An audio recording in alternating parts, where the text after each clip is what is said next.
I know this is supposed to be, the fake news. They said that this is supposed to be a round table, but it looks like a rally. But it is a rally because we love each other. No, it is a round table, and we're here to really listen. We're here to discuss the Latinos and the Hispanic Americans. And I want to say you have a great governor. He's been fantastic. Thank you. I love you too. And we're really doing well. The country is doing numbers that like we've never. You will see next year is going to be. You had your greatest year ever, Doug. Last year, the best year you ever had. Then we had to close it up. We had to stop, and we saved millions of lives by doing it. We saved millions of lives, and then we restarted. And now we've set all kinds of records, and we're setting records, and I think next year you're going to have a fantastic year. It's going to be great. We're cutting taxes even further, and we're going to have big growth. A lot of good things are happening, but I'm thrilled to be back in Arizona with the...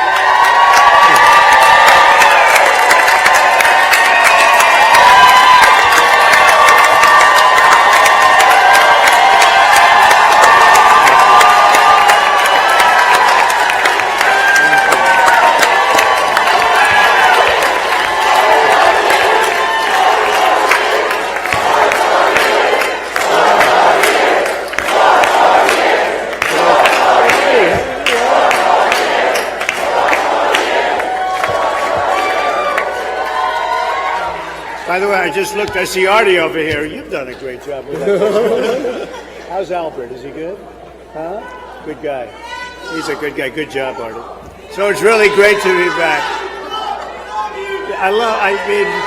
This is good.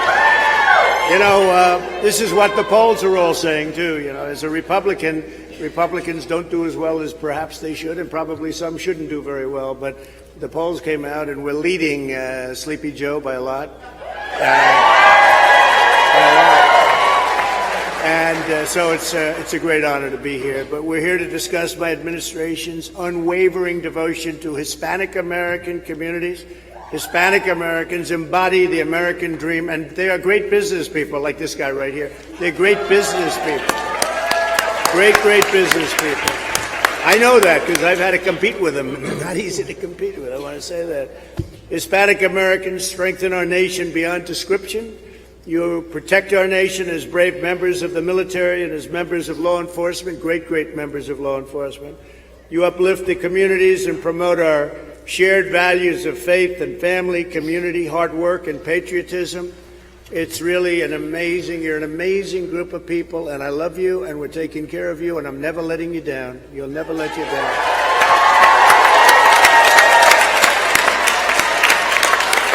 So we're glad to be joined by your fantastic Governor, Doug Ducey. He's done a fantastic job.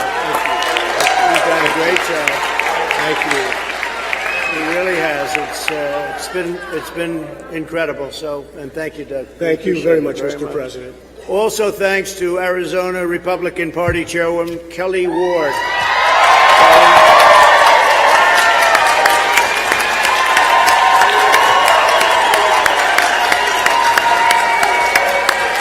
Great job, Kelly. How are we doing, Kelly, by the way? Okay. Thanks, Kelly. Arizona State Representative T.J. Shope. Thank you very much. Thanks, T.J. Arizona Corporation Commissioner Leah Marquez Peterson. Thank you very much. Thank you very much. Thank you. Sergeant Jimmy Chavez of the National Troopers Coalition. Sergeant, thank you. And we have the law enforcement from all over the country. We just got Florida, all the sheriffs, all the law enforcement, Ohio, Texas, everywhere. New York, we got New York's finest. They said they've never endorsed before, but they're endorsing this year. That took a little courage, too, because they're in very unfriendly territory politically. But New York did, and we just got Chicago. Can you believe that? With that wonderful mayor. We also have a man that I have a lot of respect. I like baseball. I've always liked baseball, and he's done a fantastic job. Artie Moreno, the owner of the Los Angeles Angels, done a fantastic job. How is Albert Pujols doing? Good? Because I think he's great, huh? Good. And you have Mike Trout. So is he as good as they say? They say he's the best player. He said he's better. He's better, right? But they say he's the best player in baseball, right? One of the best. That's great. That's very good. Thanks, Artie. Congratulations on your success, too. Great job. Also with us are two wonderful Arizona Republican nominees for Congress, Tiffany Shedd and Brandon Martin. Thanks, Tiffany. Good luck. Good luck. Thank you, Brandon.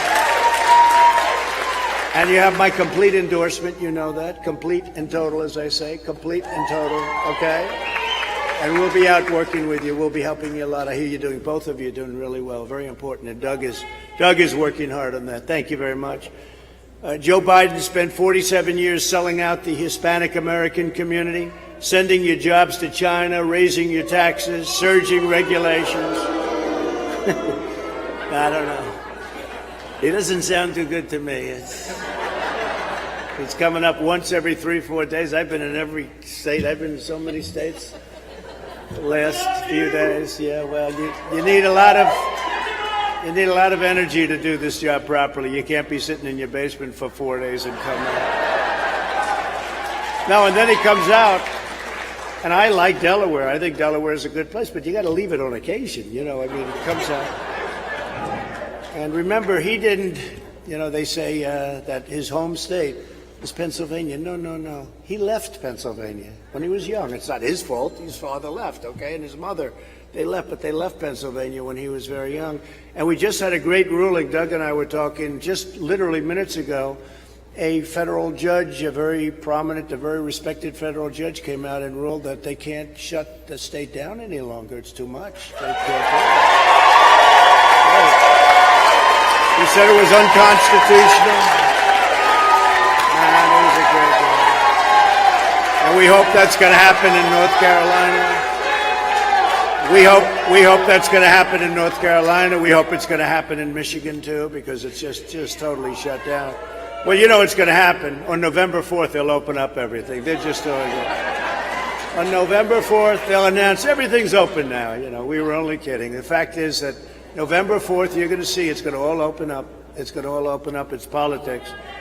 So if you know, and as Hispanic Americans, you know better than anybody, we implemented historic tax cuts and regulation cuts, the biggest in the history of our country, and we built opportunity zones that have really benefited your state and a lot of other states. And it's been great for everybody, really, African Americans. And if you look at the African American, it's what they've done and how that's benefited them. I was helped by Tim Scott of South Carolina, and he's a fantastic senator. And he came in the idea of the opportunity zone, but for African Americans, Hispanic Americans, Asian Americans, and really everybody, it's been a tremendous success. Before the China virus came in, we achieved the lowest Hispanic American unemployment rate ever recorded, ever. Not even close.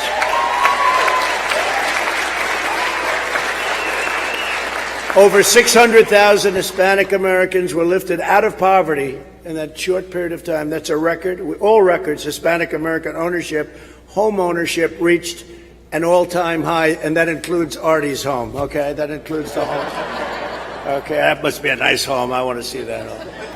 But it's the highest home ownership ever in the history of our country for Hispanic American. We built the greatest economy in history. And now we're doing it again. So it's called Make America Great Again. And I say Make America Great Again and again. Again and again.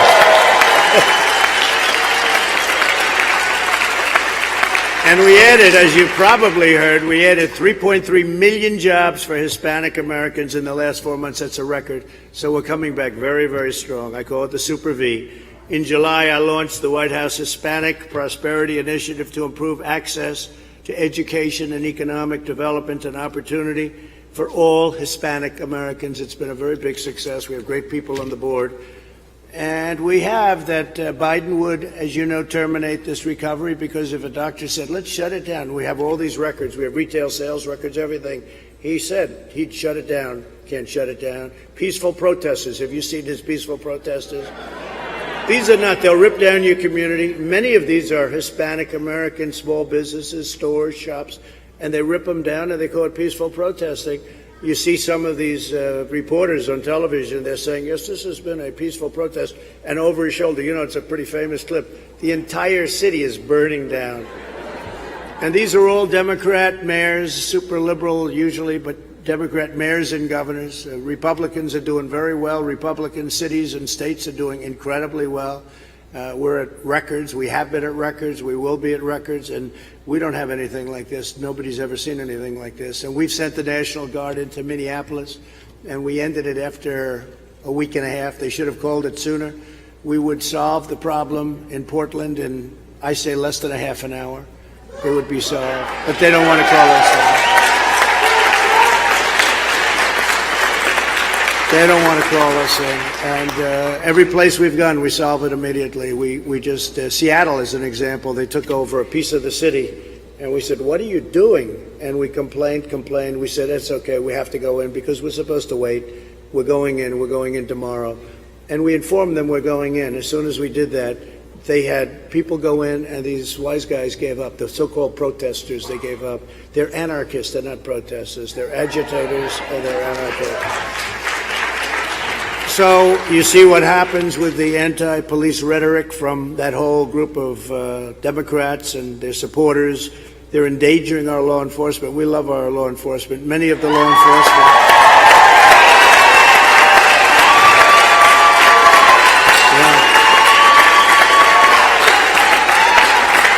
Many of the law enforcement are Hispanic Americans, as you know. And Biden is not a strong person, never was a strong person. In prime time, he wasn't any good, let's face it. And this is not prime time for him. This is not prime time. But he'll surrender your entire country to the radical left. And that's all they're doing, is using him. He has no clue. So we will take this to a whole different level. What we're doing is taking it to a whole different level. We don't want to have a socialist country. We don't want to have, some of you came from parts of the world where it's socialist or worse. You know, it's called the C word, right? The C word. Because I think in many cases these people are talking even beyond socialism. And we're not going to let that happen. We're not going to let the rule of law really be be ruled by the mob. We're going to do it. We're going to do it properly. We're going to do it the way we're doing it. And again, remember, the top 10 are all Democrat, and then you go into the top 25 and you take a look at that. It's the same thing. It's all a Democrat problem, whether it's New York, where crime is through the roof. It's gone up in some cases 150 to 300%, not even recognizable. Or Chicago. You take a look at Chicago, what's happening. They had numbers that were just absolutely horrible. And where you're hearing, I don't even want to mention it, but so many people shot, so many people killed. Nobody's ever heard of this. This is a Democrat runs the city. These are Democrats, and they have no clue. They have no cash bail. They get rid of bail. They get rid of all of the things that you need. The police are afraid to do anything. They don't want to lose their pensions. They don't want to lose their life. They don't want to lose their family and their job and everything else that comes with it. And we have to give our great law enforcement people, we have to give them the respect that they deserve. And if we don't do that, they can never do their job properly.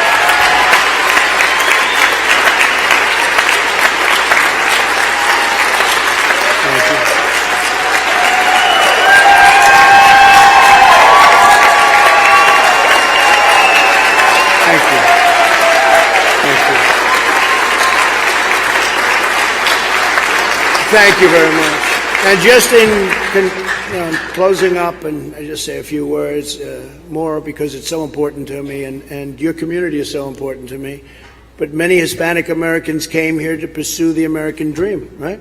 We all want the I want the American dream. We all want the American dream. This is, if you look at what they're asking for, it's like the American nightmare or whatever you want to call it. But we want the American dream, having left countries that did not have safe streets, many of you, or your family, your mothers, your fathers, they left countries that were very, very bad, a lot of problems.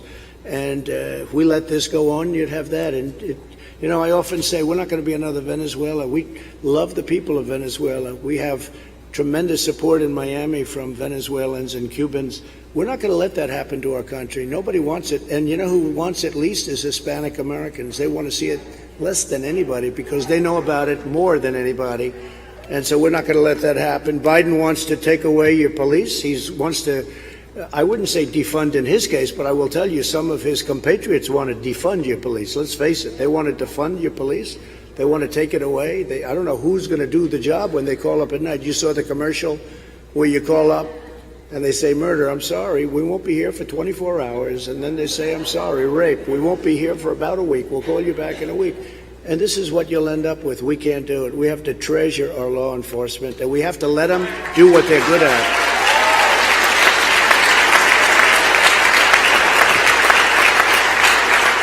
Another thing I think that's so important is that we're defending religious liberty, and Joe Biden will totally eliminate religious liberty. He's going to take away your Second Amendment because he's not going to be what I have put up with in the last 4 years to defend your Second Amendment.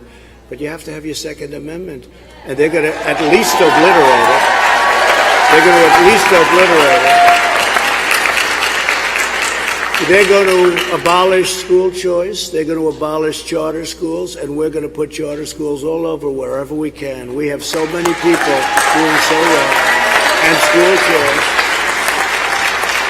And we've been working very hard on school choice, and we'll get it very much achieved like we have. Nobody's done as much as we've done in 3.5 years. Nobody, no administration in their first 3.5 years. I say this, that I've achieved more for Hispanic Americans in 47 months than Joe Biden has achieved in 47 years.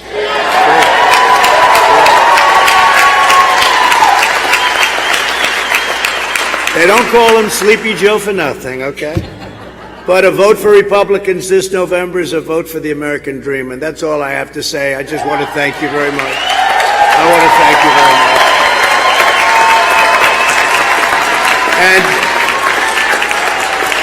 And I look forward to hearing from some of the folks at the table and some of these people that I know I have great respect for. All of you I've heard of in one way or another, and I want to thank you all for being here. Really, it's a great honor, and Artie, it's an honor meeting you.